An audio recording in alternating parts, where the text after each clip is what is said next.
izin saya dari Suprasno diberi tugas untuk membawa acara pada malam hari ini. Dengan hormat, pertama kami ucapkan terima kasih dan penghargaan yang tinggi. Di sini telah hadir wakil-wakil dari kelurahan, juga para narasumber. Insya Allah yang terhormat Bapak Fajar Utama atau Bapak Carudi Pinaloko, kemudian Bapak Agung Yudianto, juga ada beberapa undangan unsur dari Rintisan Kelurahan Budaya RKB, kemudian Lembaga Budaya Masyarakat LBM, Wakil Paguyuban Seni Tradisi DIY Pasri, serta tentu yang istimewa adalah keluarga Terah Pasederehan Hamengkubuwono II. Izin Bapak Ibu juga sekalian bahwa kegiatan Rembuk Budaya ini adalah kegiatan rintisan untuk nanti ke depan akan coba terus kita kembangkan menjadi salah satu bagian dari keluarga besar Terah Pasederehan Hamengkubuwono II untuk meneruskan perjuangan dalam mengembangkan tradisi dan budaya produk bangsa sendiri. Nanti kita akan mencoba mengikuti Rembuk Budaya yang insya Allah akan diisi oleh ahli-ahlinya, dan mudah-mudahan semua nanti dapat berlangsung dengan baik.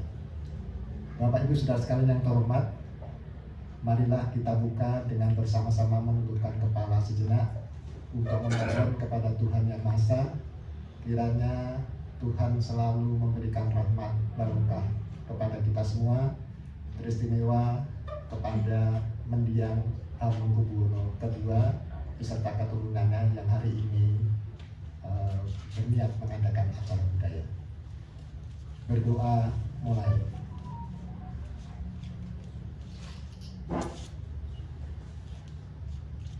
Selesai.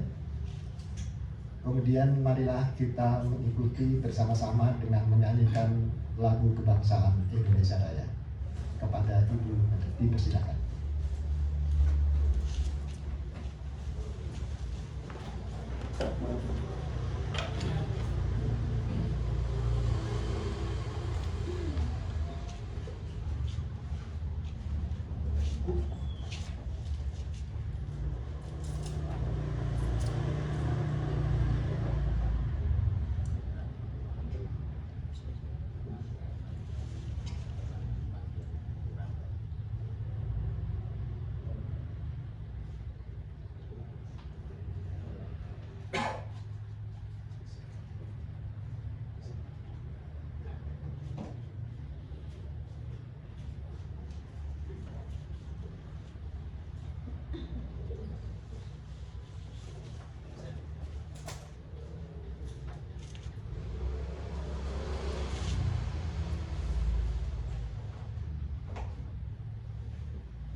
Bangunlah badannya untuk Indonesia Raya. Indonesia Raya, merdeka, merdeka, tanahku, negeriku yang ku cinta. Indonesia Raya, merdeka. merdeka, merdeka, hiduplah Indonesia Raya. Indonesia Raya, merdeka, merdeka, tanahku, negeriku yang ku cinta. Indonesia Raya, merdeka, merdeka, hiduplah Indonesia Raya. Silakan untuk berkenan kembali. Kemudian marilah kita ikuti sambutan dari Ketua Prapasederiaan Hamengkubuwono II kepada yang terhormat Bapak Raden Indro Margono. Silakan.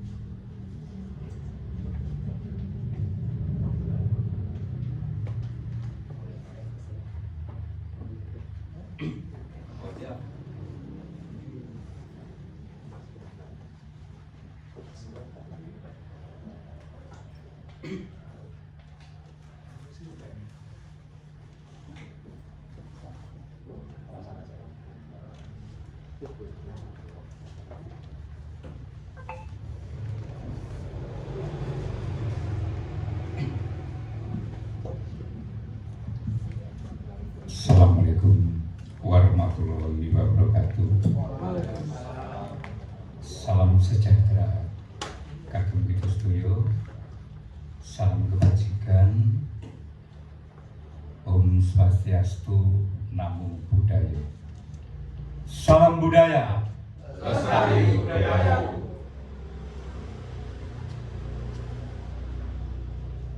Ingkang kula hormati Bapak Lurah Pandian utawi ingkang makili, ingkang kula hormati RKB Pandian ingkang dipun wakili, lajeng ingkang kula hormati saking Pasri Paguyuban Seni Tradisi inggih menika Bapak Jumio,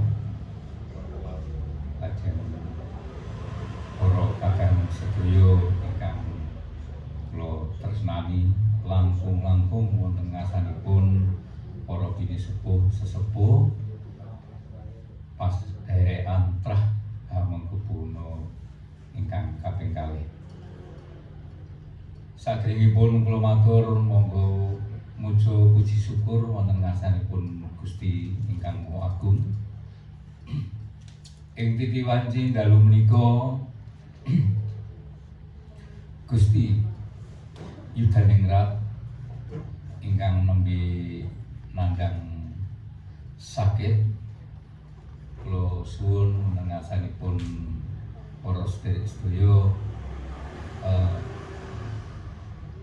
ndongaaken ragetang sekedhap kemawon, monggo dedonga kagem Gusti Yudaningrat mugi enggal dangan saking gerahipun. Dedonga kula dherekaken.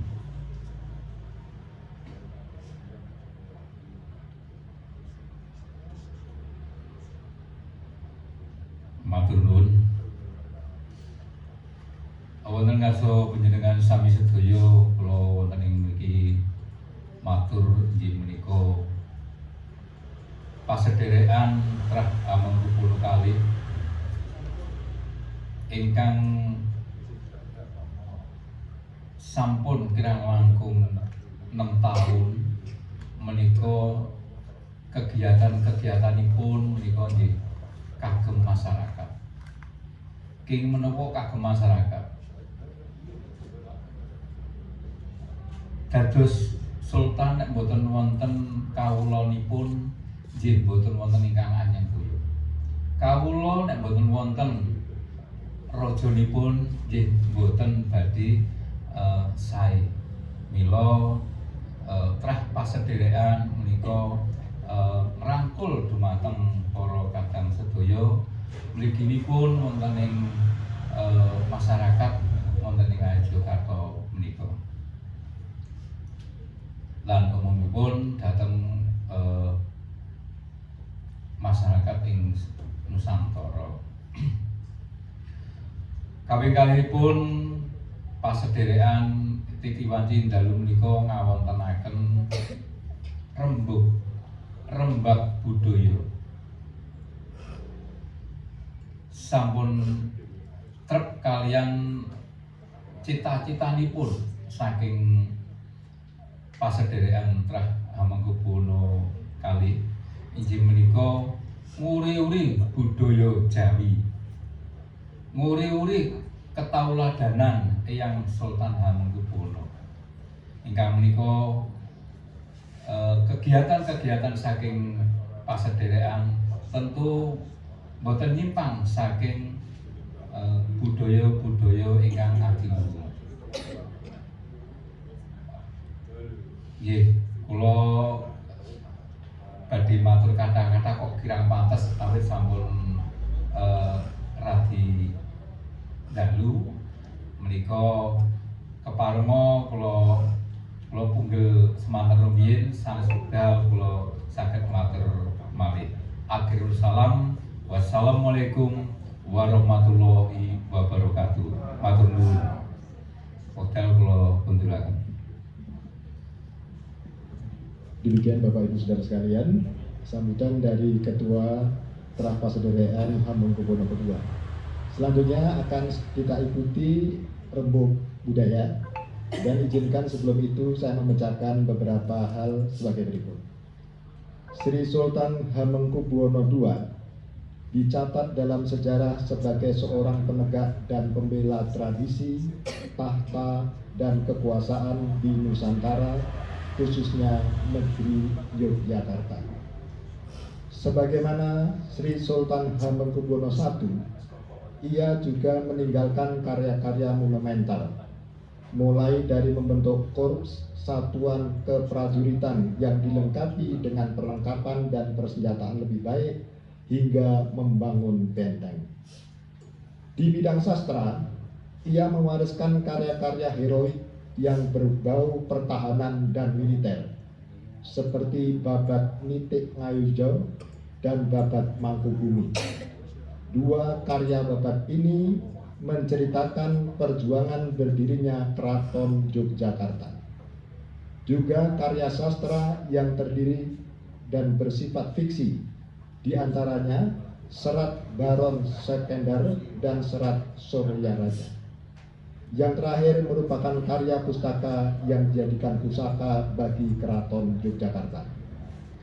Selain itu, beliau juga memerintahkan untuk membuat berbagai bentuk wayang kulit dengan watak perang dan mengunggah wayang orang dengan lakon Jaya Pusaka. Tokoh utama dalam lakon tersebut adalah Bima, yang begitu tepat menggambarkan watak jujur, keras, dan juga tegas sebagaimana wataknya.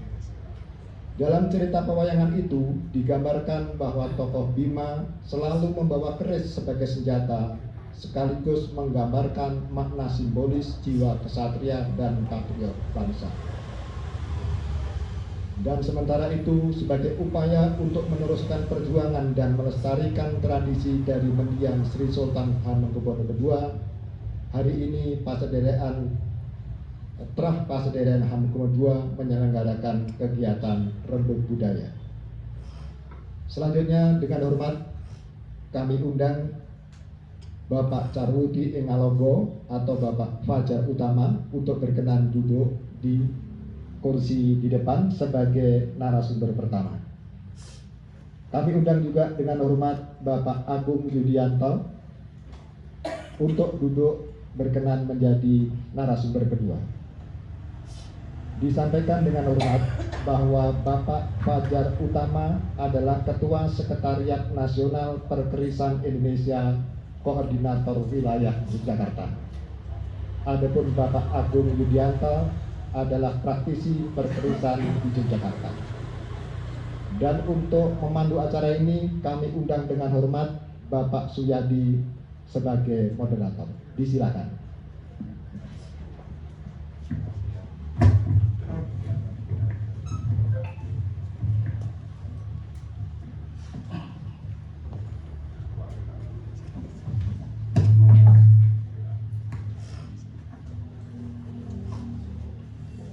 Bismillahirrahmanirrahim. Assalamualaikum warahmatullahi wabarakatuh. Selamat malam Bapak Ibu Trapas Sederean HB2 yang kami hormati, Bapak Lurah atau yang mewakili, juga teman-teman dari Pasri, juga rintisan dari rintisan budaya. Pada malam ini kita akan mengadakan rembuk budaya dalam rangka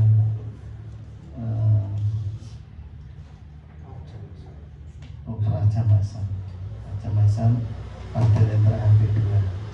Besok akan ditindaklanjuti pada tanggal 19 Juli 2025, tempatnya di ATP. Kita akan mengadakan jamasan pusaka milik keluarga besar HB2, juga dari masyarakat yang ingin mencemaskan. Pada malam ini kita akan mencoba rembuk budaya tentang jamasan yang pada malam ini telah hadir Pak Wajar, juga Bapak Agung. Kita dibatasi waktu sekitar 30 menit Pak Wajar dan Pak Agung juga 30 menit, tapi di antara pemateri insya Allah ada jeda dari Bapak Jumio akan mau coba. Terima kasih. Baiklah, untuk bersingkat waktu kami persilakan pada Bapak Wajar untuk menyampaikan materi tentang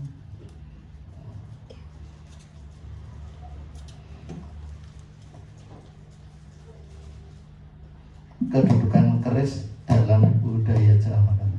Kepada Bapak Wajar kami persilahkan. Matur nuwun. Assalamualaikum warahmatullahi wabarakatuh. Salam budaya untuk kita semua. Lestari budayaku. Yang saya hormati Bapak Ketua Persederean Traha Mengkobono II dan jajaran pengurusnya, juga seluruh Trah Sederean Hamengkubuwono II yang kami hormati, juga Bapak Lurah dan yang mewakili RT RW setempat Sugeng Dalu. Sebelum saya ke materi ya, saya mau menyampaikan tadi disebut SNKI. Jadi SNKI itu ada sebagai dasar untuk pembentukan asesor atau penguji kompetisi SDM sumber daya manusia sebagai perkerisan sesuai dengan bidang masing-masing dan tugas masing-masing. Di SNKI itu ada 29 profesi dari panja sampai empunya itu. Juga ada lembaga sertifikasi perkerisan LPSI itu, juga produknya SNKI. Terima kasih. Untuk ke materi berikutnya ya, keris itu diakui UNESCO pada tahun 2005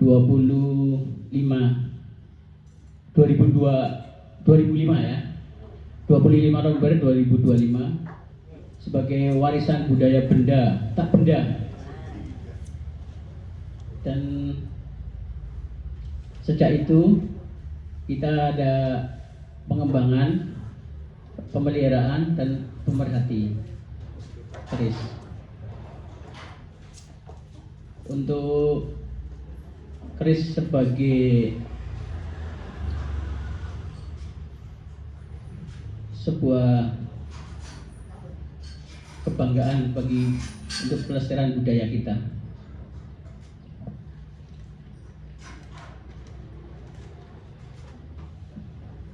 Keris dalam budaya Jawa diartikan dari salah satu dari 5 kesempurnaan orang Jawa. Jadi orang Jawa itu punya 5 kesempurnaan. Yang pertama yaitu garwo, jadi istri kita atau suami kita. Yang kedua griyo, yaitu rumah. Yang ketiga curigo, itu pusoko keris. Yang keempat kukilo atau burung. Dan yang kelima turonggo, yaitu tunggangan kita ya. Kalau dulu kuda, mungkin kalau sekarang ada motor atau mobil, ada sepeda mungkin ya, dari sepeda, motor, mobil. Kalau Mas Koko pakai mobil ya. Jadi keris itu merupakan salah satu dari 5 yang kita sebutkan tadi: garwo, wismo, curigo, kukilo, dan turonggo.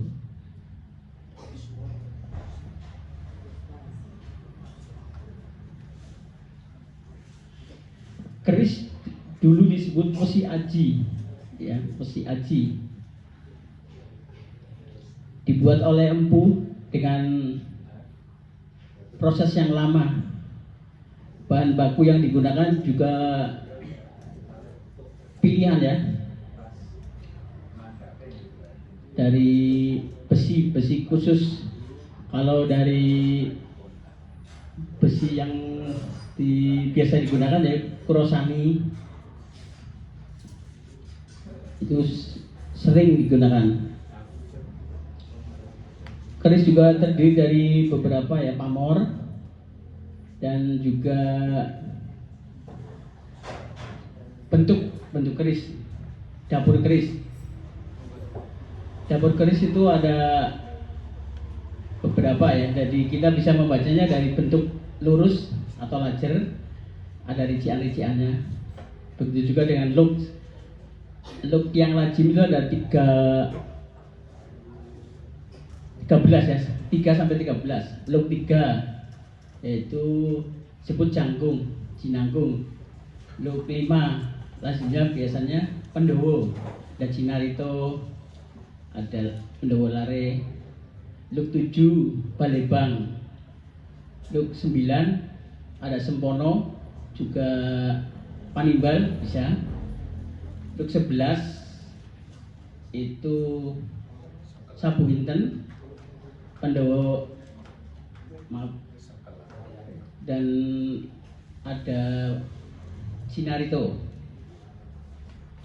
Dan look 13 sengkelat dan parung sari. Yang lazim itu ada itu sampai 13. Di luar itu juga ada look 15, 17 dan sampai 25 ada. Itu biasa disebut Bumi Kurdo. Ada yang nyebut kolowijan juga, tapi itu sangat jarang ya Mas Agus. Mas Agung. Itu kolowijan. Dan untuk pamor itu juga mengandung arti tersendiri ya. Ada pamor brasuta, pamor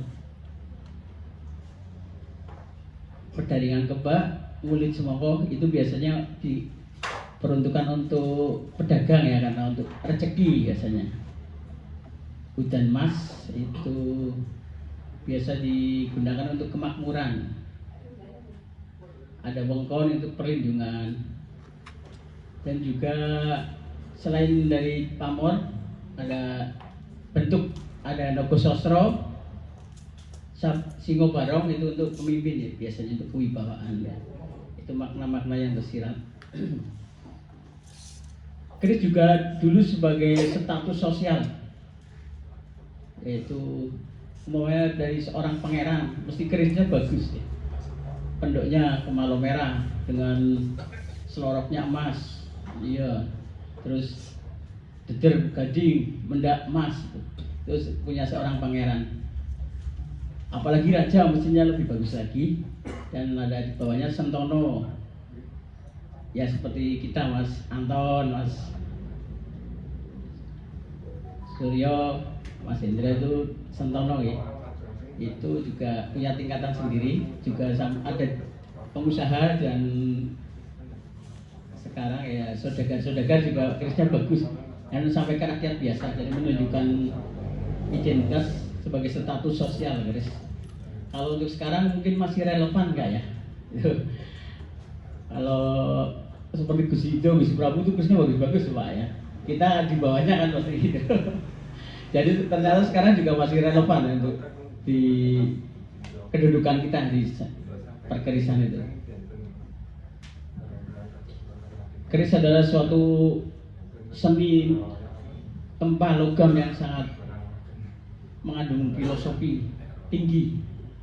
Jadi kita harus memelihara dan mempelajari terus digali, karena tidak ada habisnya. Saya belajar keris itu sepertinya kurang terus ya, karena ternyata ada saja itu, keluar ini keluar itu. Jadi di perkerisan itu selalu ada ilmu baru ini. Dari itu besi ya. Kalau dari rongko itu juga ada bermacam-macam ya, dari Gayaman Jogja, Brangga Jogja, Ladrang Solo, Gayaman Solo, sampai luar Jawa juga ada. Jadi untuk keris itu banyak khasanatnya, banyak yang harus kita gali filosofi keris ya. Belum ada istilah Linggayoni, itu juga dari perkerisan. Itu manusia itu kan ada dari dua ya, wanita dan perempuan, itu digambarkan di situ juga. Itu di perkerisan. Untuk generasi milenial kita selalu mengedukasi agar memelihara dan mencintai keris, karena dengan edukasi itu bisa kita mengembangkan dan membantu pengenalan ke generasi muda.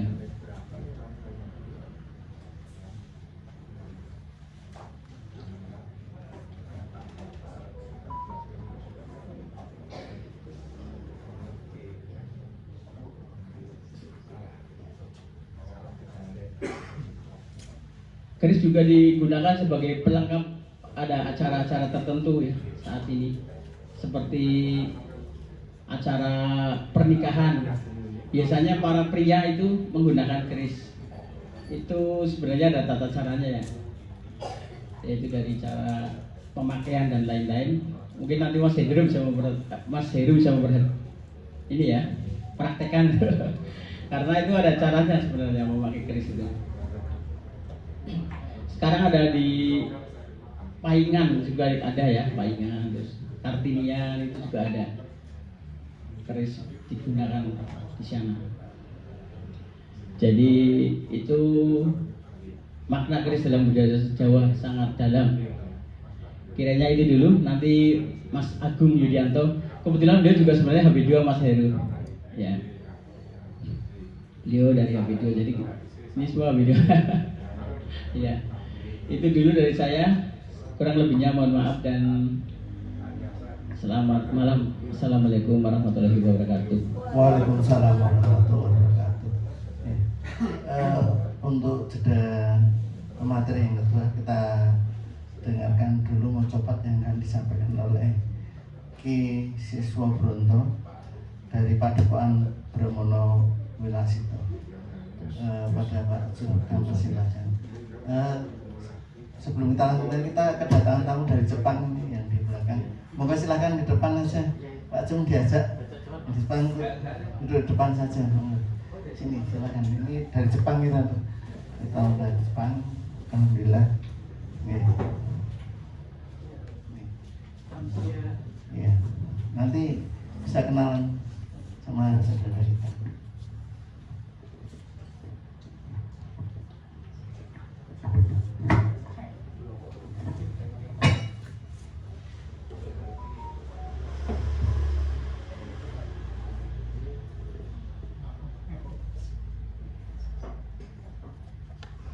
Sewu, para kula badhe ngaturaken sekar pupuh Asmondana kalian Budi mangke panggur sampai kalian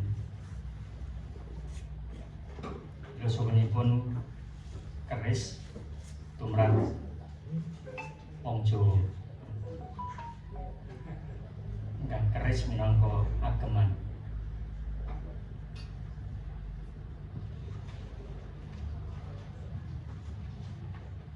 Usam nyoten mangerteni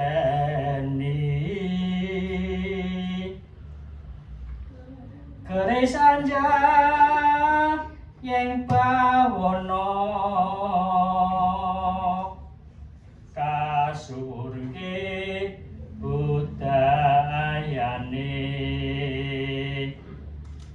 angangkat drajating bangsa win bumi Nusantara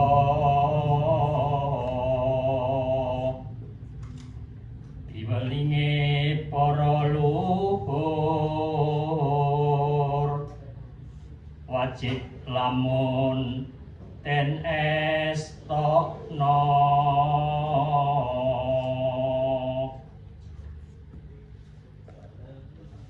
lamun dika angun cei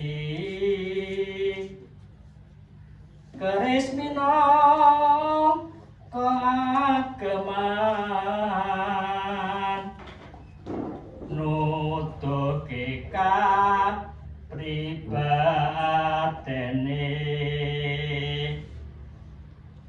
sosial lan panguwasa jiwa lan semangatnya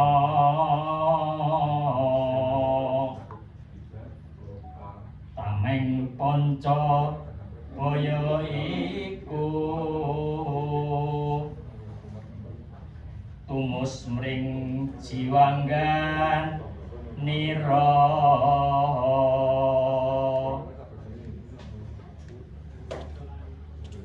mungguh filosofi keris tumrape prayan Jawa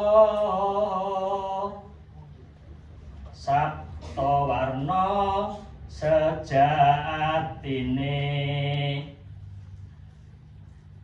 kewanen lan kapitayan iku ingkang kapisan saka warisan luhur minangka kang kapindhonya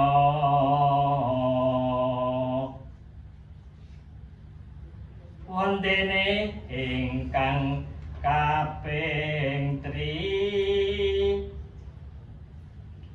kapitayan patenira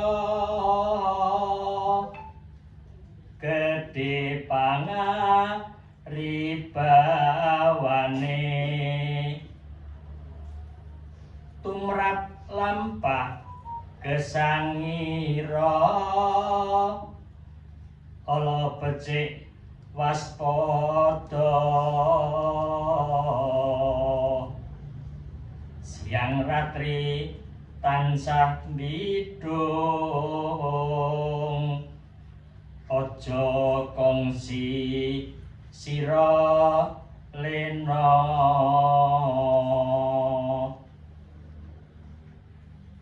keris uga mratandhani dununge panguwasa sujarah dhuwur ajine kaping 4 kang urutnya jaganan kang sanyata tinggalane ya moyangmu aja nganti sira lirwa.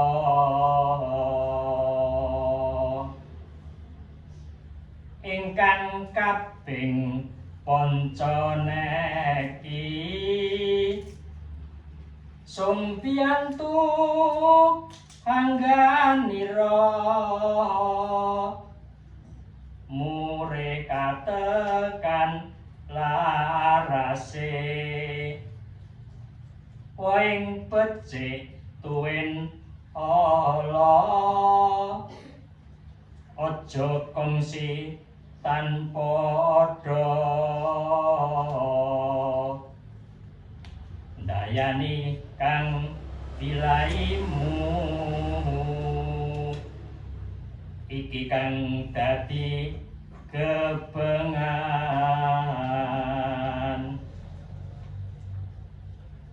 mungguhe ingkang kaping sat iku pantes den kupiya makna dapur sayektine pralambange kekuatan wanilan wicaksana tumrape dapur tartamtu mula padha den putya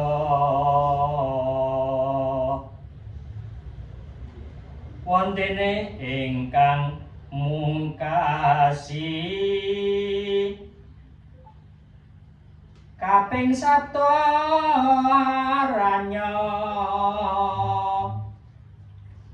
aja lali rituale uga ngenya ngupakara lamun tekan wanci nipun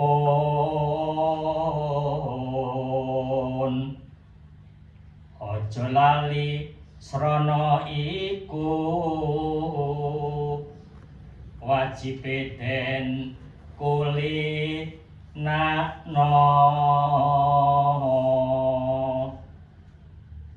kasambet pupuh pangkur bab ancase jamasan pusaka.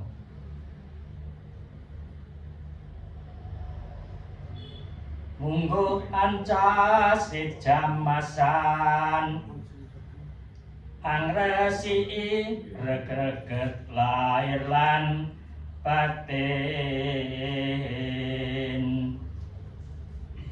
lirir reget lairiku sesuker kasat mata regeting batin iku datan kadulu iku klebu zat kang ala mula sing waspading diri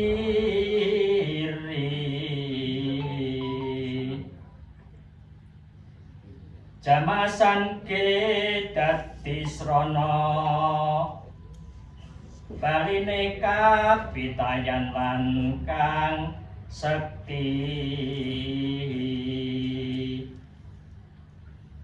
kuat iku lambangipun pantati pepetengnya mula ngenya tumandang tan krusa-krusu setiti sabarang karya tohna watak anggung diri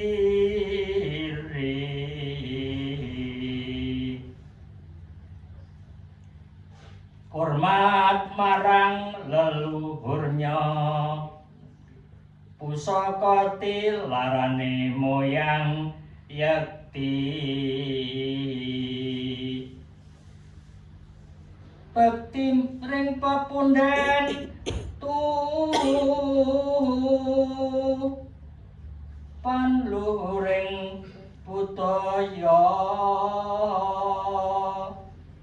angresiki sukertaning kang tinulu leluhur kang den pepundi lantarane wiji dadi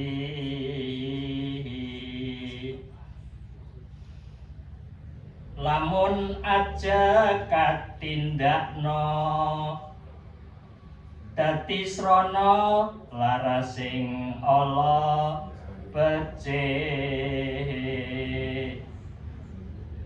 tumus watak budi luhur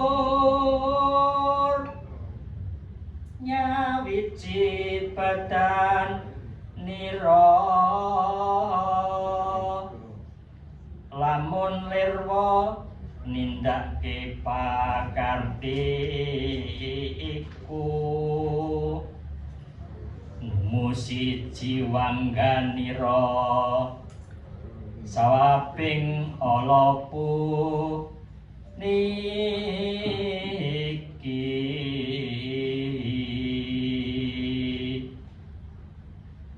lantaran krida punika saranane pusaka Bali resik anguti santosan nipun awetan gampang rusak mahanani jumbuhing rasa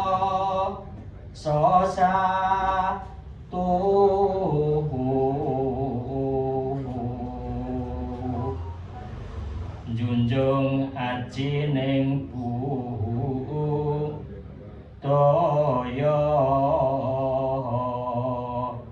kuncarane wangsa neki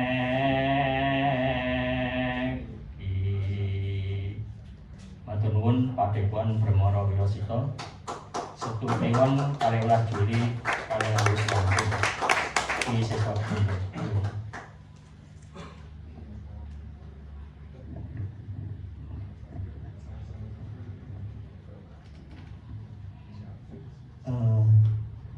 terima kasih Sekar yang di Asmoro Dondo filosofi keris tombak wong Jawa keris minangka agama ini sampun pun Sekar ke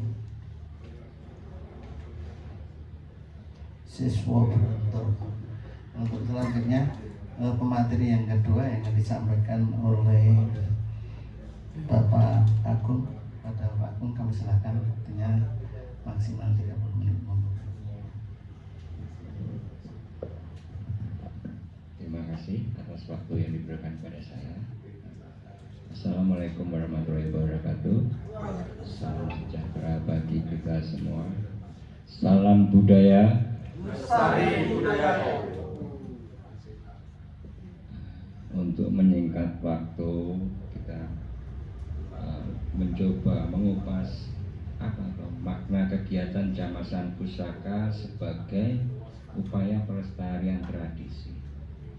Nah, di sini akan saya pecah dari 4 poin ya. Itu yang pertama, apa arti Jamasan dan apa ubur rampingnya. Kemudian untuk yang kedua, benda apa saja yang biasa dijamas. Untuk yang ketiga, ritual Jamasan meliputi apa saja. Serta yang terakhir, tujuan dari Jamasan itu sendiri.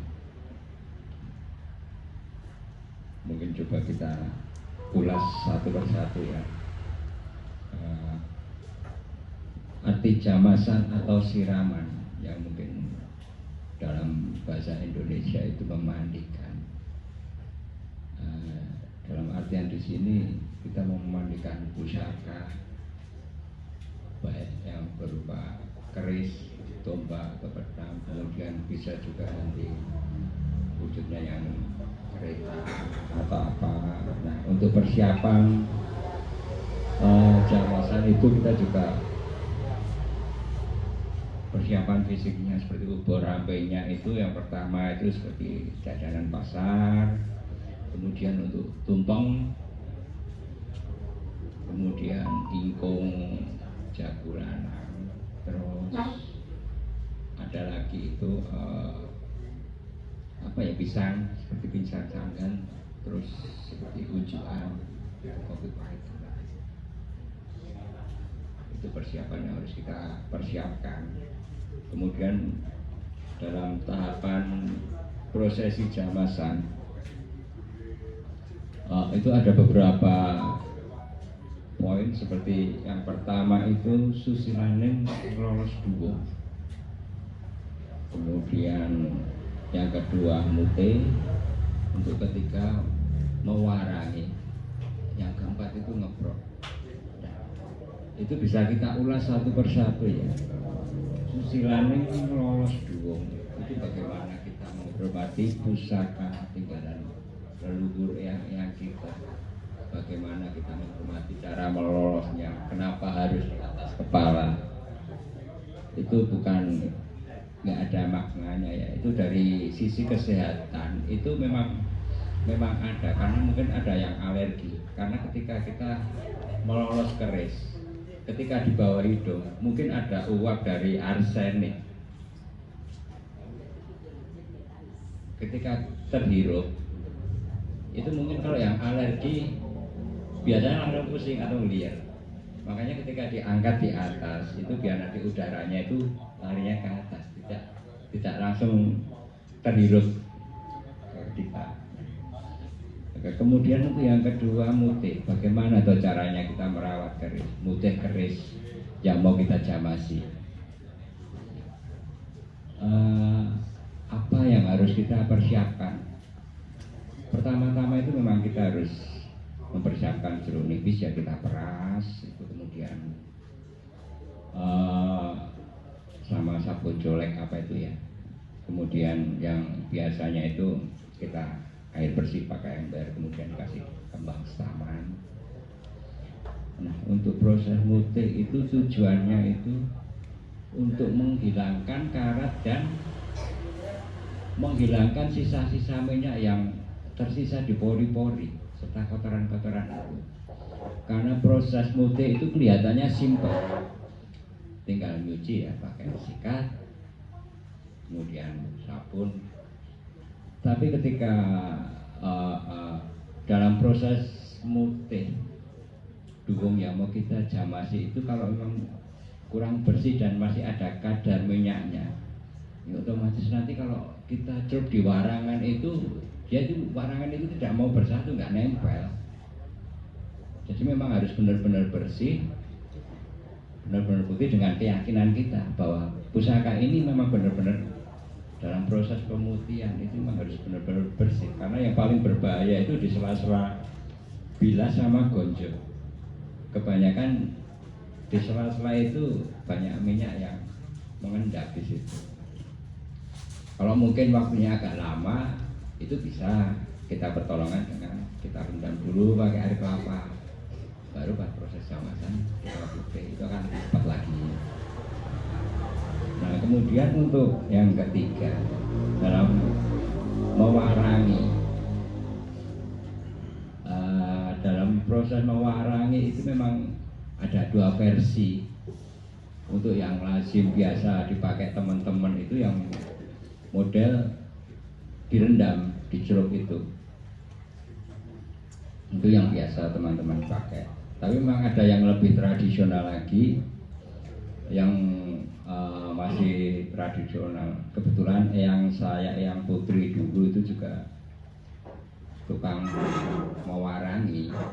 Jadi memang warangan itu ditumbuk di tempat obat itu, kemudian campur jeruk nipis, Terus biasanya pakai tangkai buah kelapa itu ditumbuk supaya seperti sikat. Kalau keluarga kita dulu ngarang itu cempol. Nah itu untuk mengoles duwung itu. Jadi proses pertama itu memang duwung kita oles, kita angin-anginkan. Kemudian untuk pengolesan yang kedua, menunggu kelembapannya itu baru kita cuci pakai air. Kemudian proses ketiga baru kita pelet benar-benar bersih. Nah untuk proses pengeringan, kalau yang benar-benar masih tradisional itu yang dulu masih menggunakan dari dedak bekatul itu ditaruh di tampah itu, kemudian keris itu kita taruh di situ, kita tutup sampai benar-benar kadar air yang dalam keris itu terserap dalam dedak atau bekatul itu. Baru kemudian bekatul itu kita sikat, kita bersihkan. Baru proses itu memberi minyak, dan itu pun untuk memberi mengoles minyak itu memang yang sebaiknya itu kita oles bagian besi dulu, baru kemudian tetel kita pasang. Nah tetel itu kita pegang, baru untuk kita minyaknya hubungan gojo itu baru naik ke atas sampai ujung, kemudian baru kita tiriskan. Karena itu nanti kaitannya dengan perawatan warongko juga. Ketika kalau tidak ditiriskan nanti ada kelembapan di gandar, apa itu nanti juga itu menimbulkan korosi dalam bilah nantinya. Makanya untuk warongko yang bagus itu bagian bawah gandar itu mesti ada lubangnya kecil. Fungsinya itu untuk mengeluarkan udara yang ada di gandar sama tetesan minyak yang masih tersisa itu bisa keluar. Ya, seperti jendela itu bisa keluar. Itu juga pengaruhnya besar sekali untuk perawatan bilah keris itu nantinya. Jadi tidak ada istilah nanti kan sering keris itu jepit di gandar. Itu karena proses dalam kita memberi minyak masih basah kita masukkan. Kemungkinan itu bisa ngancing di gandar nantinya. Karena kerak-kerak di dalam gandar itu menumpuk, merusak tepen keris nantinya. Nah, untuk mewarangi model itu tadi terus yang keempat sudah saya jelaskan juga sepaket tadi untuk yang ngeproknya itu. Kemudian untuk poin yang kedua itu benda apa saja yang bisa kita jamas. Itu pertama yang jelas satu itu tosanaji, meliputi keris, tombak dan sebagainya. Ada juga kereta seperti yang ada di keraton. Kemudian ada bendera atau rontek. Kemungkinan juga ada perlengkapan berkuda. Itu kan juga ada yang dari besi pamor. Karena teman-teman antik saya juga sering menemui juga seperti itu. Terus yang berikutnya gamelan itu juga bisa. Kemudian yang kelima vegetasi. Vegetasi itu biasanya seperti apa ya, pohon yang disakralkan. Kalau kemungkinan apa, ada pohon beringin. Kemudian di Bali itu juga ada pohon kelapa. Jadi tapi pohon kelapa bercabang itu terletak di Pertamina Cottage. Sekarang itu di namanya Ganti Patra Jasa Utara. Di sana itu benar-benar disakralkan pohon itu.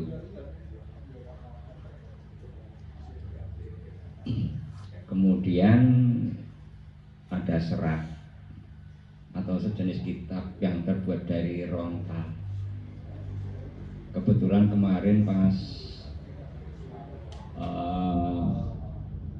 bulan-bulan awal pembukaan bulan Suro itu saya juga di desa Keblaan Salam Rejo Sentolo itu setiap tahun juga acara rutin jamasan.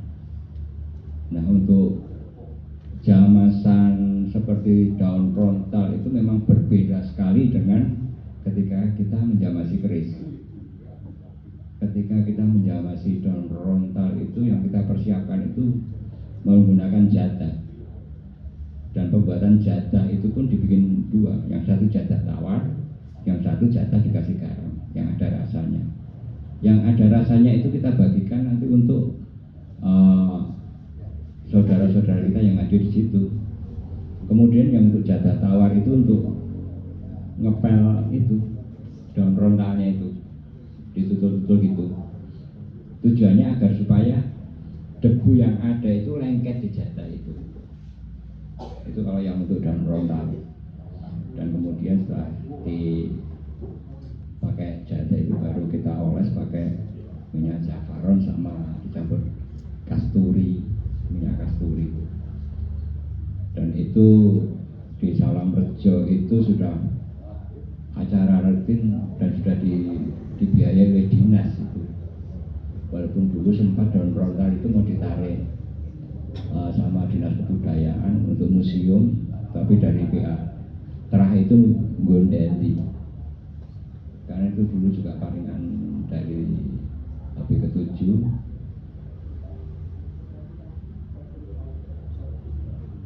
Dan sampai sekarang tradisi itu masih berjalan setiap tahunnya.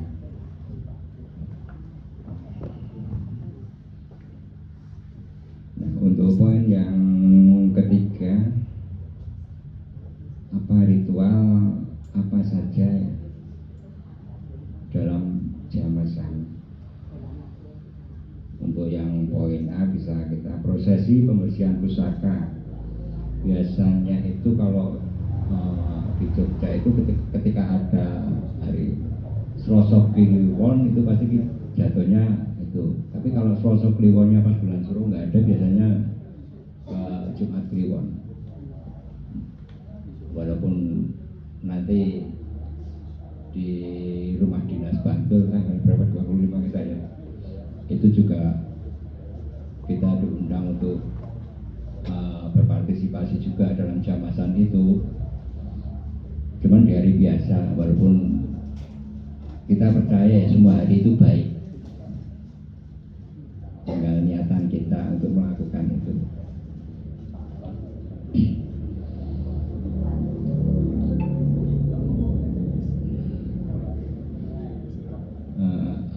Persiapan apa sih yang kita persiapkan untuk jamasan? Itu ada beberapa poin, seperti persiapan fisik. Persiapan fisik itu seperti kita menyediakan tempat, meja, kemudian ubur rampenya, terus pusaka apa saja yang akan kita jamasi. Itu benar-benar harus kita tata dulu, kita persiapkan benar-benar, jangan sampai ada yang bercecer atau apa tersisa gitu. Untuk kemudian persiapan rohani itu meliputi diri kita sendiri. Bagaimana kita sebelum melakukan jamasan kita bisa membersihkan diri. Mungkin kita bisa ada yang dengan berpuasa, kemudian malamnya sebelumnya itu kan mungkin ada doa bersama tirakatan. Karena fungsi tirakat itu kan kita bisa niti batin sendiri. Oh iya, aku ini punya keris tinggalan yang benar-benar harus saya rumah, saya uri-uri. Otomatis dengan kita menghormati pusaka pemberian leluhur kita, kita itu tidak akan pernah meninggalkan, tidak akan pernah lupa mendoakan apa leluhur kita yang sudah meninggal. Makanya bisa dikatakan pusaka pemberian itu sebagai pengingat kita akan para leluhur kita.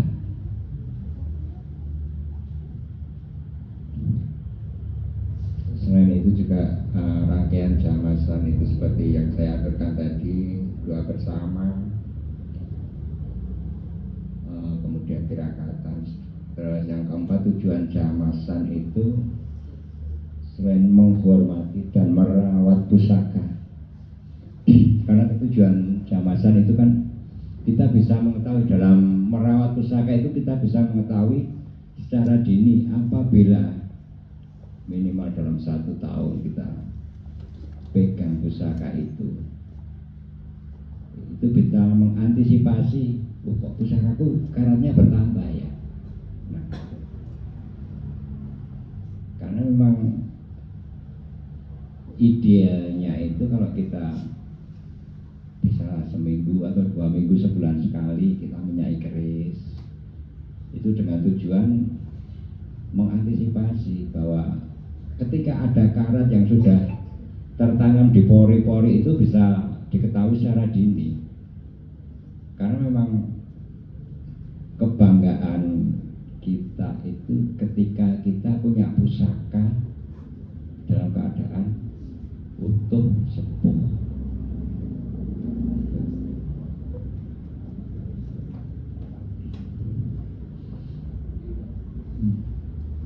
Kemudian secara teknis, tujuan untuk merawat benda dan warisan sejarah, dan itu memang harus kita tularkan juga.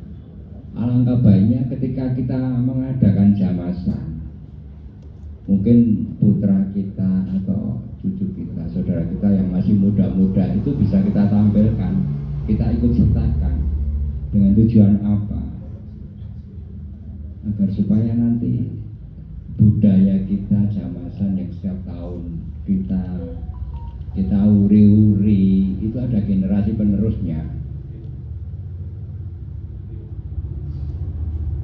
Walaupun untuk generasi muda ya, selain lewat jamasan, kita di Gabusan itu juga mulai mengadakan edukasi ke SD itu sama anak-anak SD. Ketika kita bikin bursa pameran, kita memanggil untuk anak-anak SD SMP untuk pengenalan dasar. Jadi mungkin sehari bisa 3 SD terus sama SMP. Itu dengan tujuan apa? Karena kita itu juga nggak rela ketika kita generasi muda nanti setelah kita itu tidak mengenal keris. Kalau nanti kita nggak mengenalkan bagaimana cara menjamasi keris, bagaimana kita merawat keris, itu nanti kan hilang soalnya.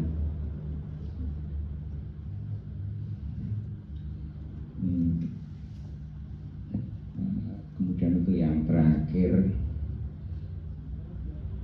untuk menyingkat waktu ya, sebenarnya makna jamasan itu yang terpenting itu bagaimana kita itu memperkuat hubungan kita dengan leluhur dalam menjaga kelestarian budaya seperti yang saya aturkan tadi.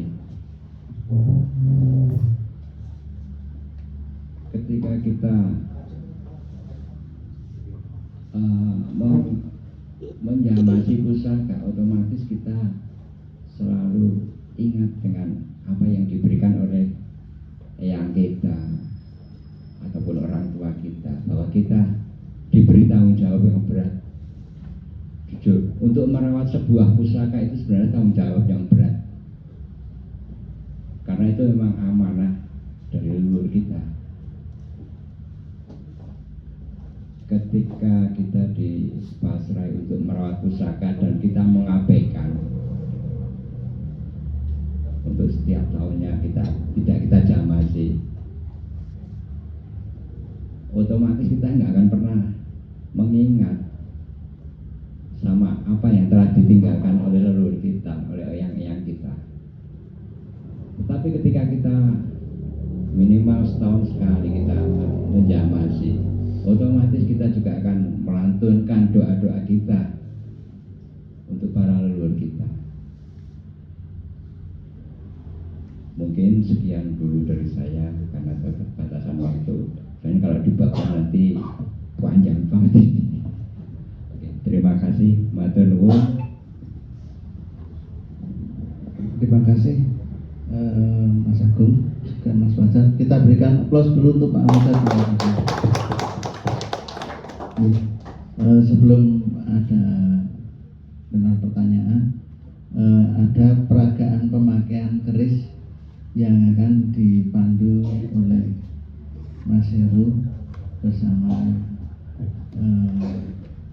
Mas Indro Kokom. Pada Mas Heru kami persilakan waktunya untuk memperagakan pemakaian keris adat Jawa, karena macam-macam keris ini makanya macam-macam di depan, ada di belakang, ada di belakang, ada di sini, dan saya nggak tahu namanya itu. Moga Mas Heru silakan untuk sebelum lanjut ke pertanyaan.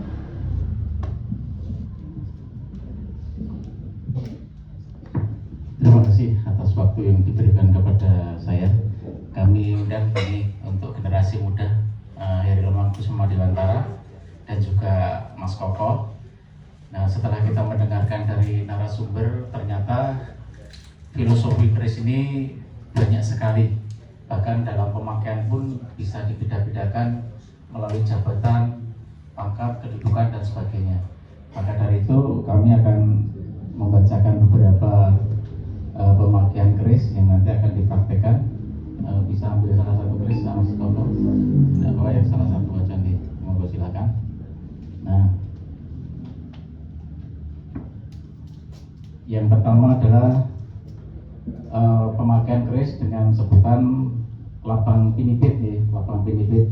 Monggo Mas Koko. Nih, masukkan dulu Mas Koko.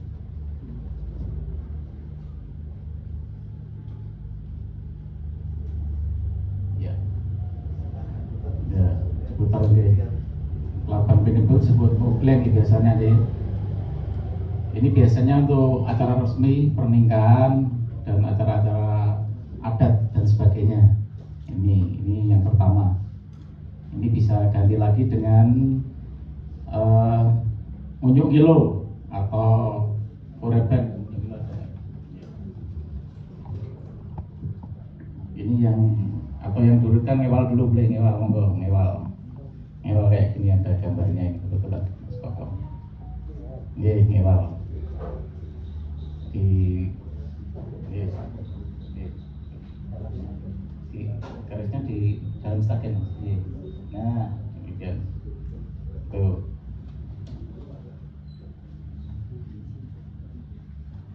Ngewal itu bentuk apa itu? Nah, ini masih tahapan sedikit nih. Tinggal mari ke sana. Mana boleh? Belakang ini tadi kan lurus lagi. Hanya dibalik itu Mas Koko. Hanya dibalik. Ngewal itu hanya dibalik. Itu dibalik, ngewal itu dibalik. Ngewal dibalik. Kita ini ada Mas Fajar juga, nanti kalau keliru bisa dibuatkan untuk yang ada. Kemudian karena ini waktu, kemudian ada lagi ini Satrio Keplayu. Satrio Keplayu ini bentuknya lurus ini Mas. Lurus.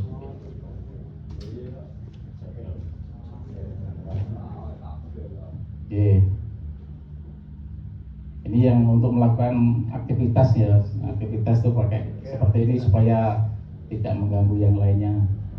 Dalam itu biasanya juga pakai yang biasanya berdiri seperti itu, di Satrio Keplayu. Kemudian ini ada lagi yang ngunyuk ngilu tadi Mas. Ngunyuk ngilu sudah belum ya? Sudah. Belum ini yang ngunyuk ngilu. Digeser. Iya, digeser terus. Nah, tapi belum itu ngunyuk-ngunyuk. Ini biasanya untuk prajurit-prajurit itu loh, yang bawa tumbak, bawa pedil itu kan seperti itu supaya nggak mengganggu kalau bawa senapan atau bawa tumbak. Demikian. Ini sama pakarnya itu biar dilihat dulu, betul nggak? Ini ada Mas Agung dan juga ada Mas Fajar. Kalau udah betul, langsung kita ke nganggar itu yang di depan Mas. Nah, nganggar di depan ini. Anggar itu depan. Itu nganggar ini dia yang di depan itu biasanya dipakai orang yang membawa senjata lebih dari satu. Misalnya ada belakang, ada depan nganggar. Jangan terlalu depan, nanti tidak dikira pendeta atau kiai. Itu yang nganggar. Oke. Sudah cukup, maka itu di sini sebenarnya lurus. Agak lurus. Lurus ini. Pokoknya lurus karena ini.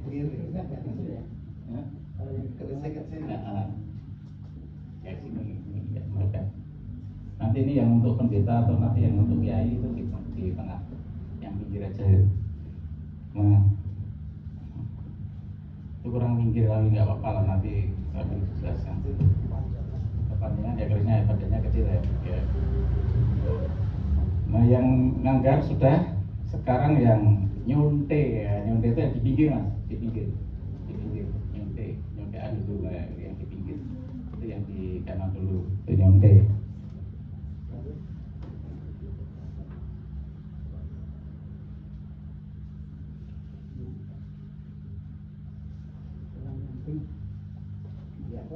Orang kecil samping.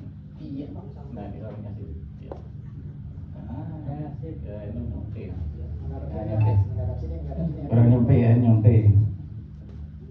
Itu biasanya yang memakai itu kalau nyonte yang ini kanan apa kiri tuh? Yang kiri. Kalau kiri itu biasanya dipakai untuk bukan tokoh agama tapi untuk ini ya, yang pakai posisi peran penting ya, pejabat posisi penting. Makanya kalau pakai keris di depan sultan, di depan adipati, kalau makainya seperti itu nanti dikira nantang, karena itu memang keris itu memang siap dalam keadaan untuk orang dan sebagainya. Ye. Kemudian yang terakhir ini kayaknya terakhir ada mas. Gambarnya yang terakhir itu nyonte tapi depan. Nah ini tapi depan. Itu yang biasa untuk kiai, kemudian pendeta atau pengulon juga iya, betul pengulon. Makanya ulama-ulama itu seperti di Pondok juga pakai seperti ini, karena ini memang dipakai untuk paramporo ya, orang dulu, orang-orang yang istilahnya yang dituakan. Nah ini yang dituakan di keraton ataupun di wilayah-wilayah yang punya jabatan seperti kiai dan juga biksu itu ya, seperti pendeta-pendeta kalau dalam ketoprak atau dalam pewayangan itu mesti kerisnya di depan. Nah ini yang terakhir karena hanya ada 7 atau 8 sebenarnya, dan pemakaian keris itu sebenarnya bukan hanya ini aja ya Mas Ajar ya, dari beberapa pengertian banyak sekali, namun yang diajarkan itu sekarang ini 7 atau 8. Nah, mungkin demikian. Kalau nanti ada pertanyaan bisa dijawab bersama-sama dengan narasumber. Itu ada Mas Fajar, ada Mas Agung, dan juga nanti kami sendiri kalau ada pertanyaan juga akan saya jawab. Terima kasih. Saya kembalikan pada moderator. Matur nuwun. Saya berikan close dari teman-teman. Baiklah Bapak Ibu, tidak pantas dan tidak kurang apabila Bapak Ibu tidak berikan kontribusi pertanyaan ataupun saran untuk pertemuan pada malam ini yang rembuk budaya Jamasan Trah Hamengkubuwono II. Kami silakan untuk satu-satu aja ya, biar enak. Nanti kita buka 3 pertanyaan tapi 1 dijawab, 1 jawab. Tapi kayaknya sangat indah sekali. Sebelum kita lanjutkan pertanyaan, kita perkenalkan dulu gadis cantik kita dari Jepang untuk bisa memperkenalkan, biar untuk menambah semangatnya pertemuan pada malam ini. Kami silakan untuk memperkenalkan diri.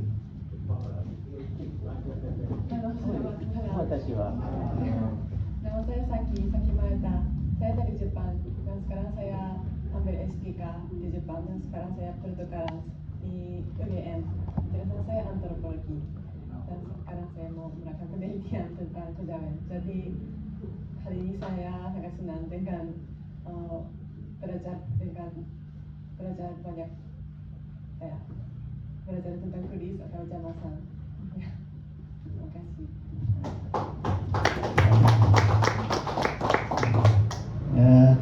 silakan untuk sesi pertanyaan. Monggo. Assalamualaikum. Mas Dik, monggo. Oke. Assalamualaikum warahmatullahi wabarakatuh. Waalaikumsalam. Nama saya Edi. Jadi, saya mau tanya. Tadi mungkin disejajarkan oleh istri atau jadi masalah keris. Jadi kalau ini disejajarkan masalah keris, jadi berhubungan dengan hati. Apakah rasanya ini buat pemilik keris ini yang sudah mungkin sudah menyatu dengan jiwanya.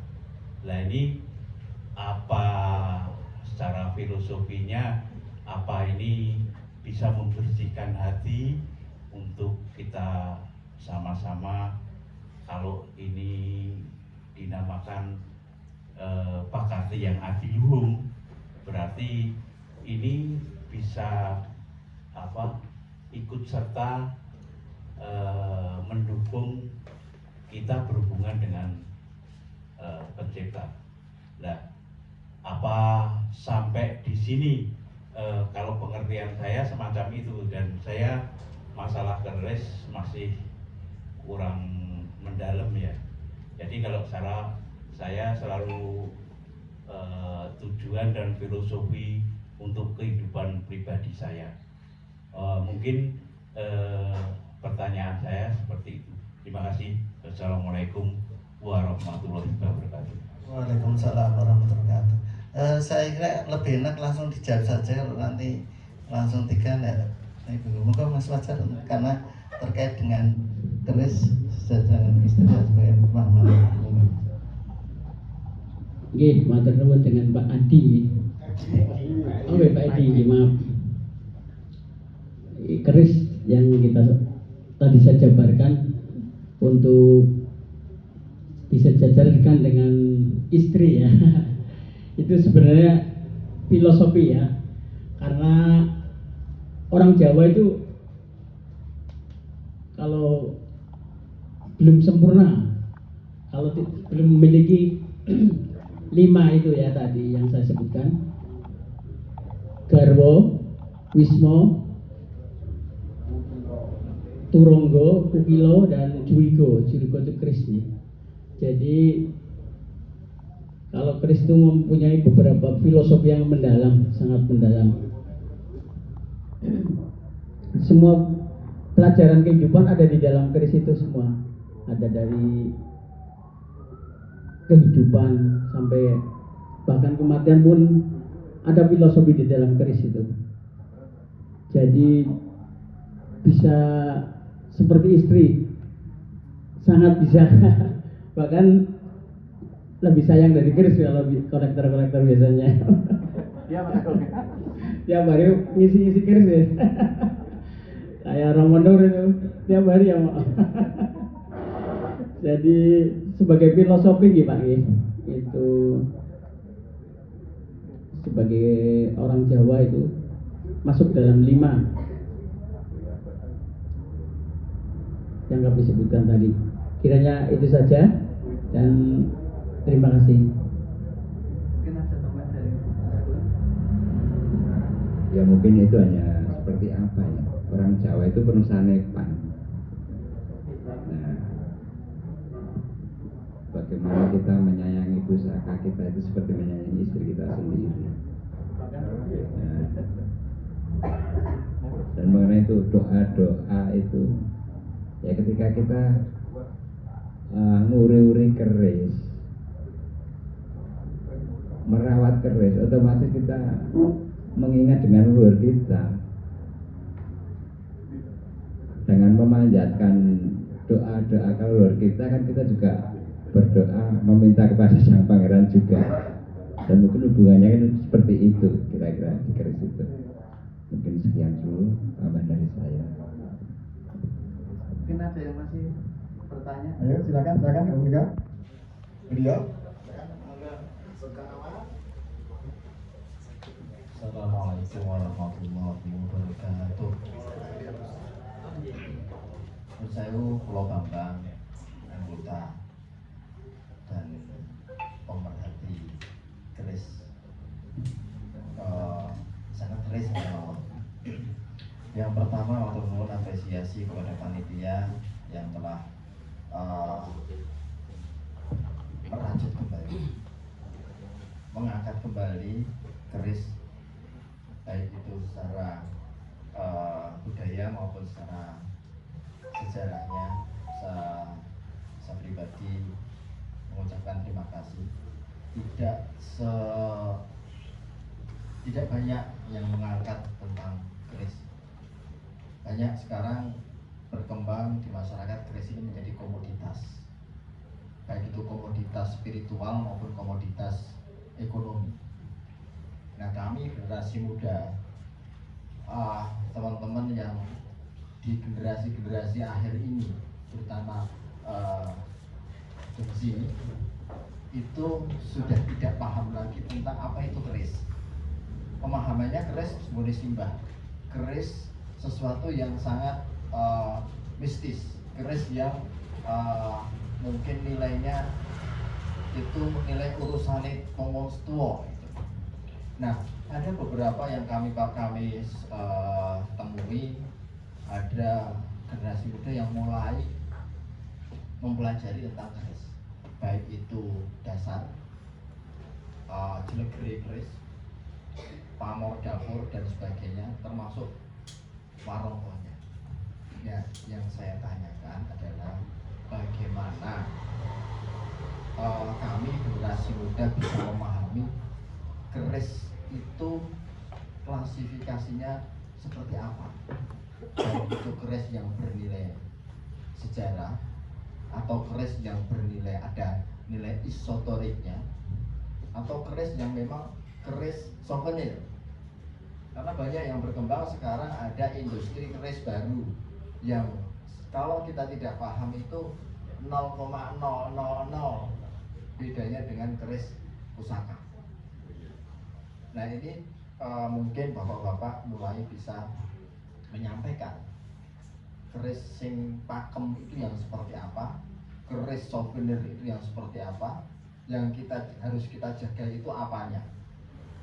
Jadi jamasan ini, makna jamasan itu tidak hanya jamasan untuk kerisnya, tapi jamasan filosofi menjamasi. Karena keris itu kalau tadi ingin dikatakan seperti istri, seperti halnya seorang TNI itu istrinya adalah senjata, makanya otomatis ketika menjamasi kita tidak hanya menjamasi sebagai sebuah batang besi, tapi benar-benar menjamasi yang ada filosofinya. Nah, mungkin kiat apa yang kami sebagai generasi muda bisa memaknai keris ini dengan lengkap, artinya bisa memahami keris mana tuh sing bener-bener pakem. Itu mungkin nanti juga persaudaraan HB2 ini bisa sudah beberapa kali ya melakukan jamasan, mungkin membuat rangkuman, membuat sebuah buku yang bisa menjadi rujukan atau bisa dipakai pegangan kita semua generasi muda, bahwa kita lebih tahu dan mengenal keris, sehingga kita tidak gampang dihapusi. Generasi kita ini, generasi nanti tidak gampang dipermainkan dengan hal-hal yang sebenarnya tidak masuk akal, tapi kita pegang. Karena otomatis komoditas hal-hal seperti ini, subjektif seperti ini akan menjadi dimanfaatkan oleh orang-orang yang tidak berkepentingan terhadap budaya. Mungkin itu yang bisa saya tanyakan. Matur nuwun waktunya. Assalamualaikum warahmatullahi wabarakatuh. Terima kasih. Jadi untuk mengantisipasi seperti itu,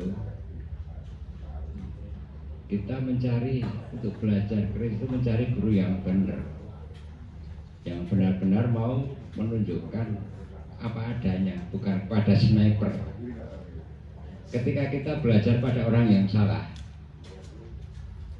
otomatis generasi muda itu akan kapok belajar keris, karena ketika dia sudah mempeng pengen punya keris, tapi baru awal saja kita udah kena sniperan, keris baru dibilang lama.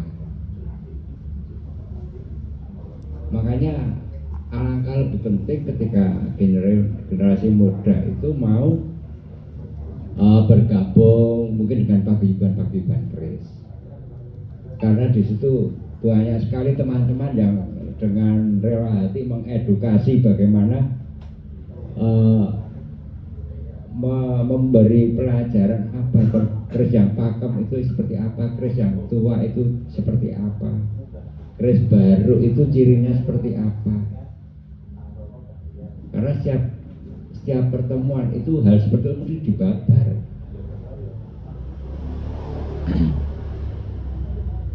Tapi memang jarang ada orang yang mau berbagi, merelakan waktunya untuk memberi masukan yang benar.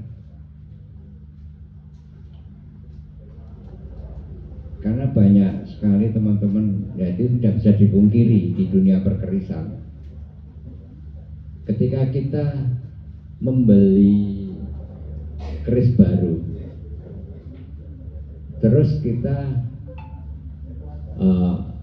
jual kepada pemula dari generasi yang baru pengen keris, dan itu dikatakan keris ini tua, dengan modal sedikit kita menjualnya dengan harga keris tua. Biasanya kasusnya kebanyakan seperti itu. Makanya mungkin dengan adanya pengenalan keris dasar seperti yang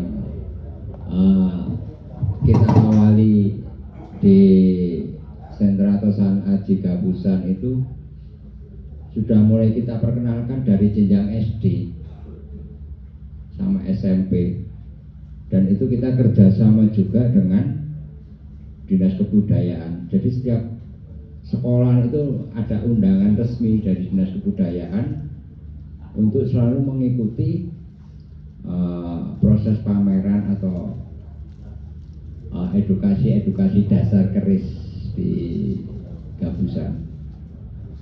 Nah, kemungkinan dari arah dasar pendidikan atau memberi pengertian dasar untuk anak-anak itu mungkin kedepannya mereka itu juga akan selalu mengingat, dan itu pun ketika kita mengadakan lomba itu antusias sekali mereka itu, sampai kita mengantar hadiahnya itu sampai Piungan itu ya, SMP Negeri 1 Piungan.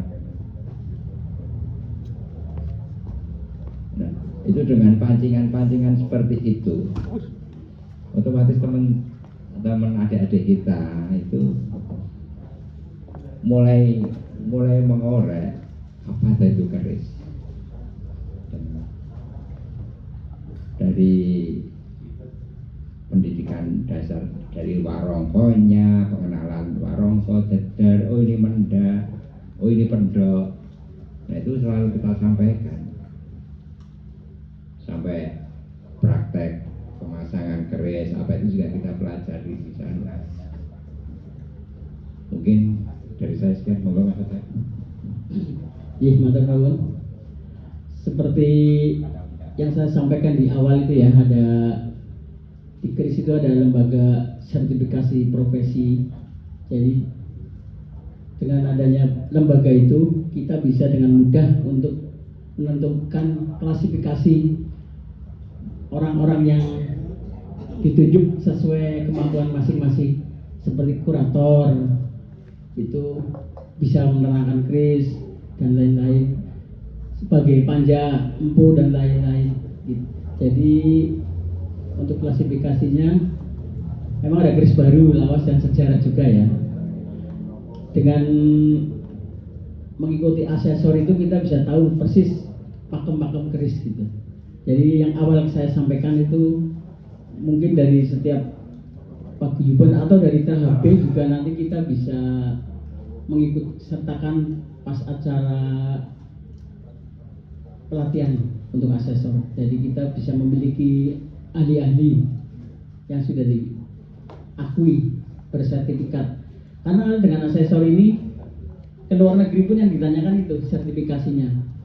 Jadi sampai ke luar negeri dengan menunjukkan itu kita bisa tampil istilahnya gitu. Terima kasih.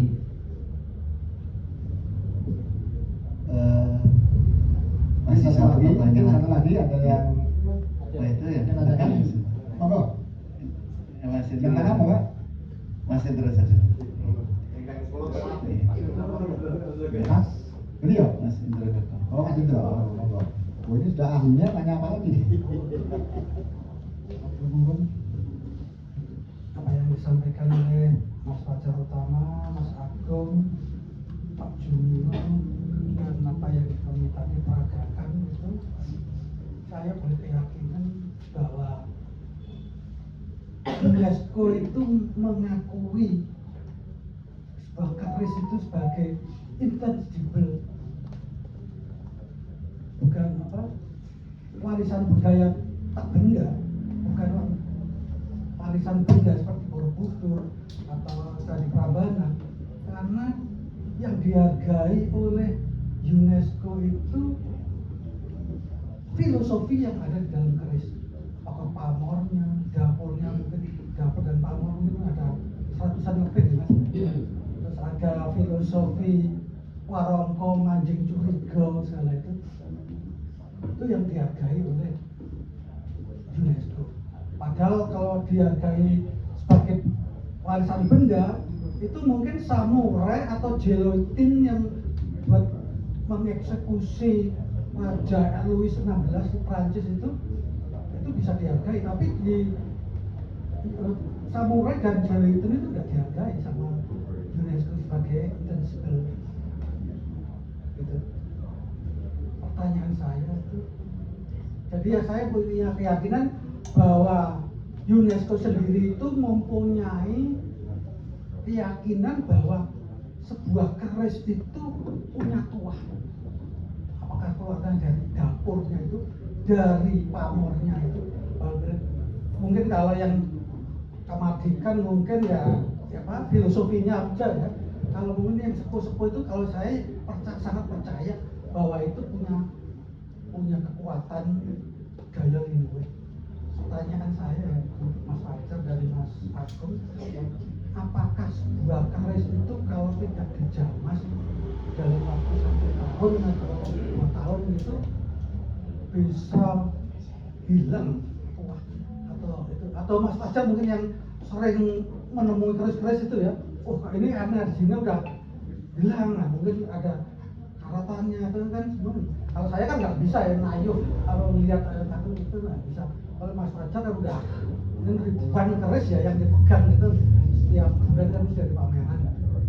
Itu aja, apakah keris yang tidak dijamas dalam waktu lama itu akan hilang sendiri itu tuahnya itu, kekuatan energinya itu, atau masih ada? Terus kalau misalnya oh ini energinya udah berkurang, harus dicuci lagi dan nanti keluar lagi.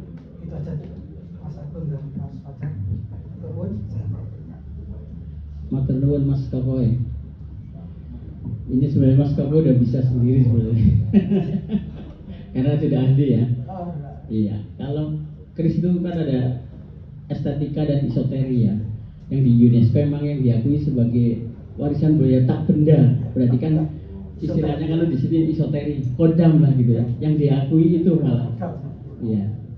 Karena saat itu waktu kita memasukkan ke sana pun katanya lebih cepat itu begitu.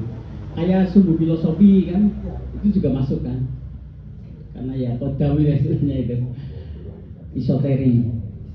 Kalau keris lama tidak dijamasi itu biasanya energinya emang hilang Mas, mengecil gitu ya. Jadi harus dibangkitkan lagi setahun kemudian nanti kembali lagi full gitu.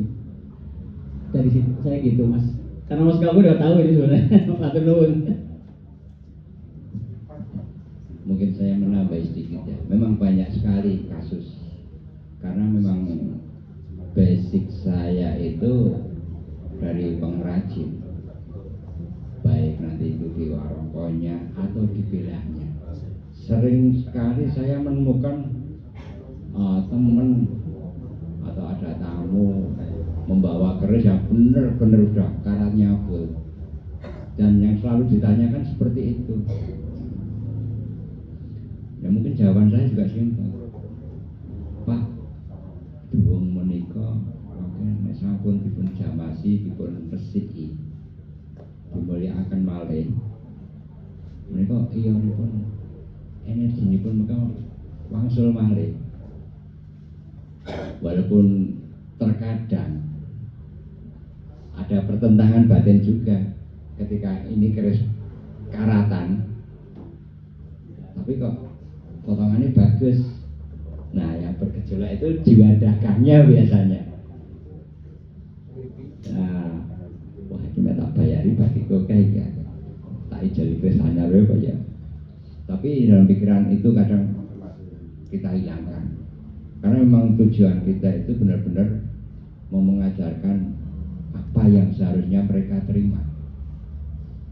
Makanya ketika saya membersihkan keris yang benar-benar kotor, kadang udah ada korosi itu rawa karena karat ya, itu kadang ada yang meminta buat tolong ini dibikin utuh lagi,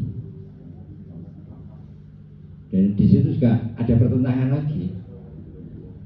Boleh keris apa anane, tapi kembali ke niatan kita lagi. Niatan kita itu untuk mengembalikan energi dan memuliakan keris itu supaya menjadi keris yang utuh. Walaupun nanti memang prosesnya keris itu mesti kita bakar lagi, kita tempah ulang lagi, kita ulur. Jadi seperti keris utuh seperti sedia kala. Dan kebanyakan kasus yang saya hadapi itu mereka itu akan sangat berterima kasih karena banyaknya pangling.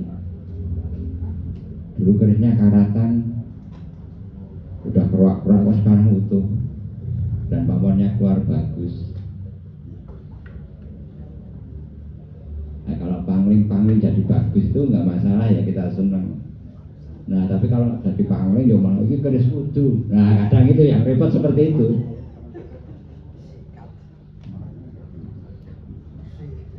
Tapi memang kalau ada keris rusak atau apa itu disuruh nempah ulang, apa itu memang satu yang terpenting, dokumentasi.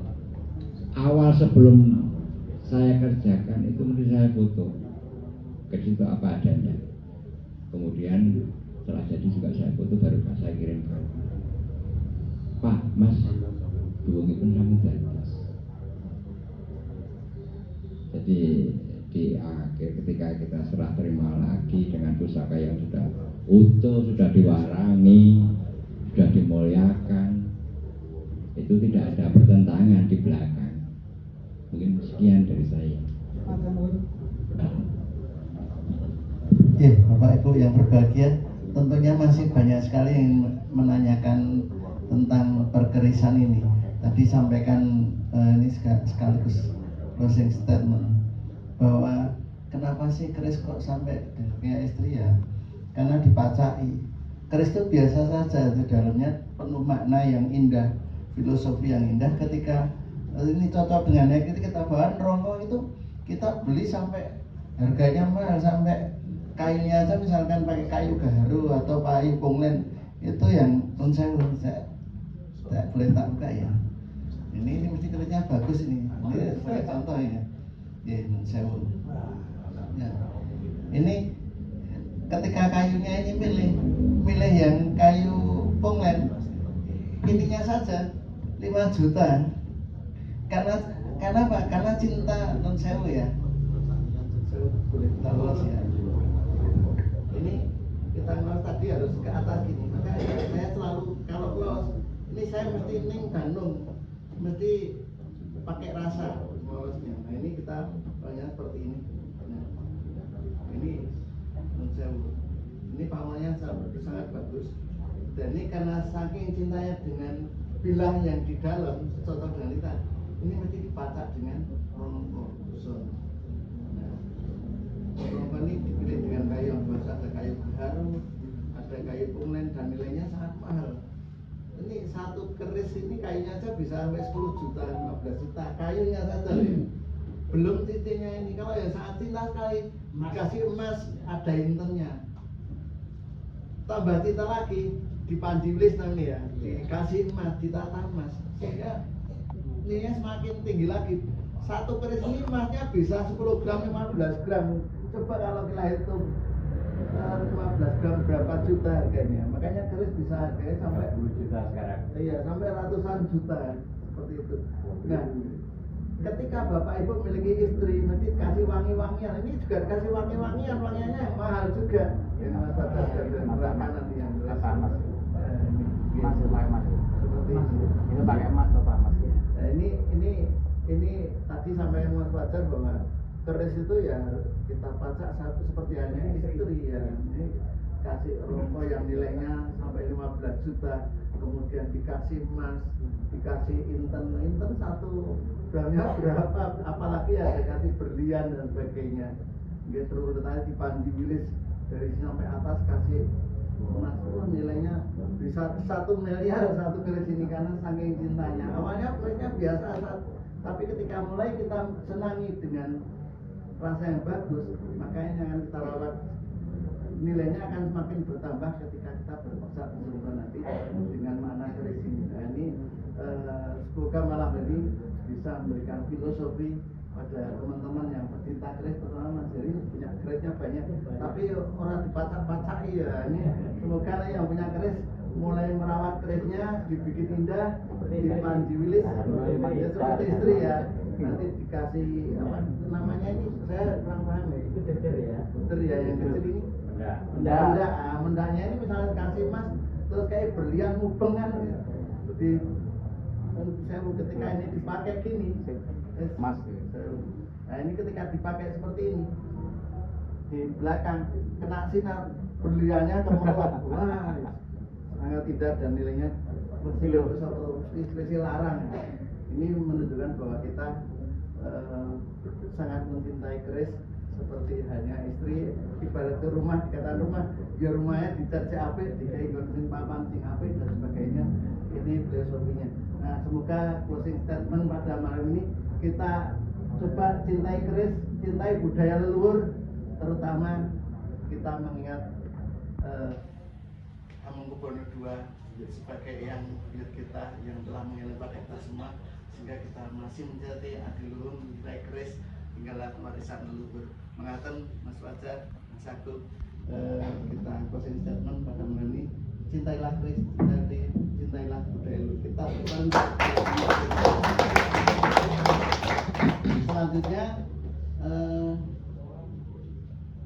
ada kenang-kenangan dari Mas Hendro untuk 2 pemateri, Mas Fajar, Mas Agung, untuk menerima kenang-kenangan yang disampaikan. Oh, Mas Timur, monggo. Oh iya, ini 2 pemateri, monggo silakan. Bapak Nitya. Satu-satu.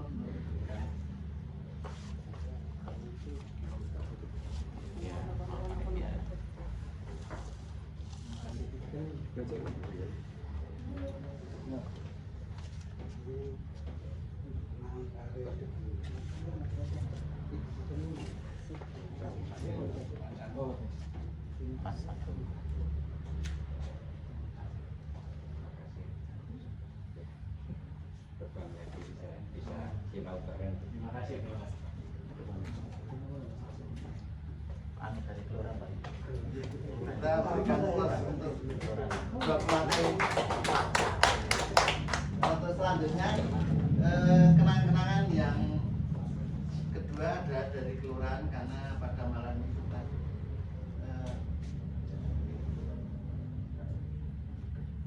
dari kelurahan mau ngatur ini kadang-kadang baik. Bapak Ibu saudara sekalian yang terhormat, sekali lagi aplaus yang meriah untuk narasumber yang kita semua. Tapi closing statementnya adalah cintailah keris, cintailah budaya, cintailah Indonesia. Itu juga. Mantap. Nah ini untuk menampakkan bahwa dunia perkerisan ini juga menjadi concern berbagai komponen anak bangsa kita, termasuk pemerintah. Ini di sini ada salah satu wakil pemerintah dari kelurahan. Dengan hormat mohon berkenan memberikan sambutan singkat. Disilakan. Nanti yang mau lihat kerisnya yang dibaca bisa ini dulu. Assalamualaikum warahmatullahi wabarakatuh. Yang terhormat seluruh pengurus Pasderan Lurah Hamengkubuwono II Jakarta, yang terhormat narasumber, yang terhormat semua hadirin, dan yang terhormat tamu dari Jepang, Pak Sakim. Saya bertemu dengan beliau sudah 2 kali ini ya, dulu pas sempat ngobrol. Dan sebelumnya mari kita berdoa kita kepada Tuhan Yang Maha Esa, karena rahmat dan jaya beliau kesehatan yang diberikan kepada kita sehingga kita bisa berkumpul di tempat ini di mana Pak Heru dalam rangka untuk rembuk budaya Jamasan. Insya Allah akan dilaksanakan pada tanggal 19 itu. Dan kami di sini memohonkan izin Pak Lurah karena beliau pas mengunduh acara di rumahnya sehingga tidak bisa lalu sendiri dan berkenan pada saya. Dan yang jelas kami dari kelurahan sangat apresiasi sekali dan terima kasih kepada seluruh panitia karena masih berkenan untuk nguri-nguri budaya Jawa, dan itu dengan salah satu budaya dengan Jamasan itu mewujudkan ketaatan kita, keteringatan kita kepada leluhur kita semuanya. Tadi sudah disampaikan oleh narasumber bahwa itu salah satu penghormatan kita kepada beliau-beliau yang selalu dari kita. Dan yang paling pokok tidak lupa yaitu perjuangan-perjuangan para leluhur yang dengan darah sudah memperjuangkan kita sehingga kita bisa berkumpul di sini karena perjuangan beliau yang bermanfaat tersebut. Dan juga yang lebih penting lagi, Jamasan adalah kalau tidak salah artinya membersihkan dirinya, membersihkan seperti. Nah itu yang paling pokok adalah monggo, hanya mengingatkan saja, kecuali pusaka kita yang kita bersihkan, diri kita juga kita bersihkan dari segala nafsu duniawi terutama, karena itu akan mendukung sekali dalam kodamnya seperti ini ya Pak ya. Dan untuk selanjutnya semoga acara besok tanggal 19 bisa berjalan lancar dan bisa memberikan kemanfaatan untuk semuanya, bisa menjadi ajang persatuan untuk seluruh masyarakat. Sampai dulu, kurang bijaksana bila kami panjang terlalu panjang. Untuk selanjutnya mohon maaf yang sebesar. Assalamualaikum warahmatullahi wabarakatuh.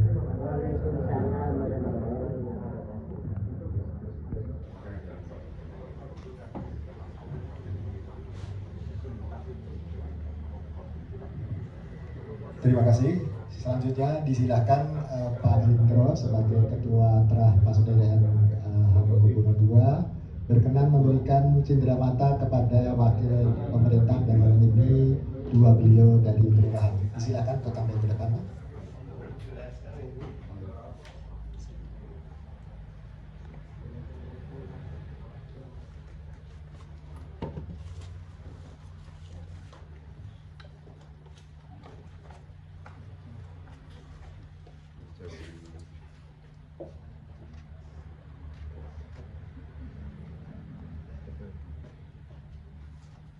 Terima kasih. Disilakan duduk kembali.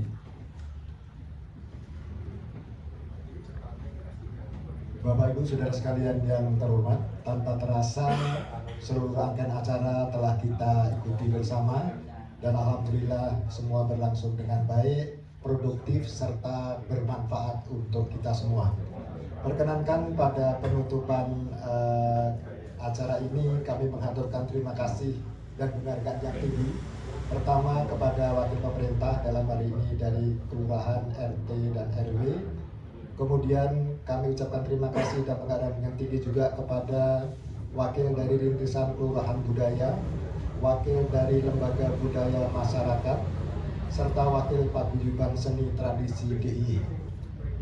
Terima kasih yang tidak terhingga kami sampaikan kepada dua narasumber yang terhormat Bapak Fajar Utama.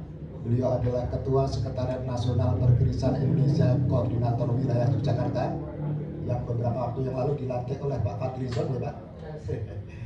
Kemudian yang terhormat Bapak Agung Yudianto, beliau adalah praktisi perkerisan yang sangat kelihatan pakarnya pada hari ini, memberikan penjelasan pada kita. Terima kasih banyak Pak. Kemudian juga izinkan kami mengucapkan terima kasih kepada tamu istimewa kita, Adinda Saki Maeta. Beliau dari Universitas Kobe yang mengikuti pertukaran pelajar dengan sponsor dari Universitas Gajah Mada. Mudah-mudahan ini bisa menjadi jembatan bagi pengertian budaya dari kedua bangsa untuk membangun dunia yang lebih baik. Terakhir kami ucapkan terima kasih dan penghargaan yang tinggi kepada keluarga besar Terah Pasederean Hamengkubuwono II dan seluruh tamu undangan yang tidak dapat kami sebutkan satu persatu. Terima kasih juga kepada tuan rumah Bapak Heru yang telah memberikan segala fasilitas sehingga acara ini dapat berlangsung dengan baik. Baiklah Bapak Ibu sekalian, acara ini juga diliput oleh dua orang wartawan Pak dari dua media. Insya Allah beberapa saat akan keluar rilisnya. Kemudian insya Allah juga akan diunggah di YouTube Pak. Itu tadi sedikit rekam. Mudah-mudahan ini menjadi kebermanfaatan dan menjadi langkah yang akan memajukan Terah Pasederean Hamengkubuwono II di masa yang akan datang. Baiklah, sebagai penutup, mari kita mengucapkan syukur bersama. Dan setelah itu dengan hormat jangan kondur dulu, kita akan foto bersama. Mari kita tutup secara resmi kegiatan ini dengan menundukkan kepala, menghaturkan syukur kepada Tuhan Yang Maha Esa. Berdoa mulai.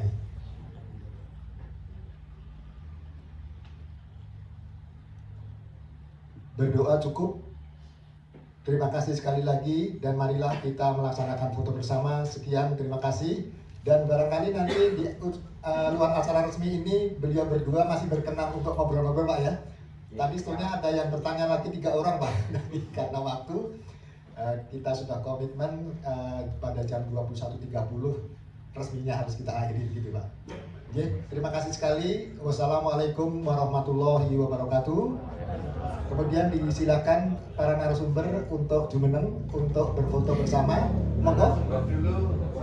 Enggak usah. Yang atas.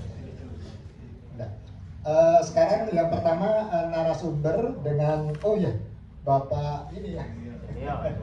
Iya. Pak Jumia, monggo Pak Jumia. Pak Jumia, Mbak Saki Maeta silakan. Ketua Ketua Panitia silakan Mas Ibu.